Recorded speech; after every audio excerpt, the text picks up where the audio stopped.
ঝড়ের গতিতে এগিয়ে গেল গল্প নিম ফুলের মধু। নতুন পর্ব দেখে তাজ্জব দর্শক।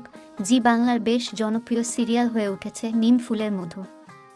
হাসিমজা হৈহুল্লোড়ে ভরপুর এই ধারাবাহিক, সাথে আছে একগুচ্ছ বিপদ, যা পর্ণা তার ক্ষুরধার বুদ্ধির জোরে তুরিতে সমাধান করে দেয়।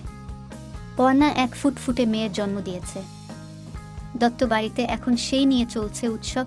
তবে মন খারাপ একজনের, সে হলো সৃজনের মা কৃষ্ণা। তার আশায় জল ঢেলে নাতি না হয়ে তার ঘরে নাতনি হয়েছে, একথা তিনি মোটেই মেনে নিতে পারছেন না। একেবারে নাতনিকে অস্বীকার করে বসেছেন। শুধু তাই নয়, সকলে বারবার বলা সত্ত্বেও নাতনির মুখ দেখেনি কৃষ্ণা। তবে দত্ত বাড়ির গল্প এগিয়ে গেল বেশ কয়েক বছর। ছোট্ট শ্রীপর্ণার যাত্রা যেন ফেল করেছে মেল ট্রেনের গতিকেও।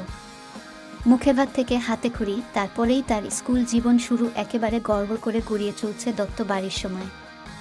সম্ভবত 7 বছরের লিপ নিয়েছে এই সিরিয়ালে আছেন সকলেই। তবে কৃষ্ণার মতি কবে ফেরে, তাই হয়তো এবার দর্শকের দেখার পালা। শ্রীপর্ণাই হয়তো এই বাড়িতে এমন এক বিপ্লব আনবে যা তার ঠাম্মাকে একদম বদলে দেবে। ধারাবাহিকের গল্প যে এত দ্রুত এগিয়ে যাবে তা হয়তো আশা করেনি দর্শক। তবে পর্ণার মেয়েকে নিয়ে যে নতুন গল্প শুরু হতে চলেছে তার জন্য বেশ উৎসাহিত দর্শক। পরনের মেয়ের চরিত্রে দেখা যাবে ছোট পর্দার জনপ্রিয় এক ক্ষুদে শিল্পীকে, যে এর আগে নিজের অভিনয়ে দর্শকের মন জয় করে নিয়েছিল। ভাবছেন কে? সে হলো খেলনা বাড়ি সিরিয়ালের গুগলি। তাকেই এবার থেকে শ্রীপর্ণার চরিত্রে দেখা যাবে নিম ফল মধুতে।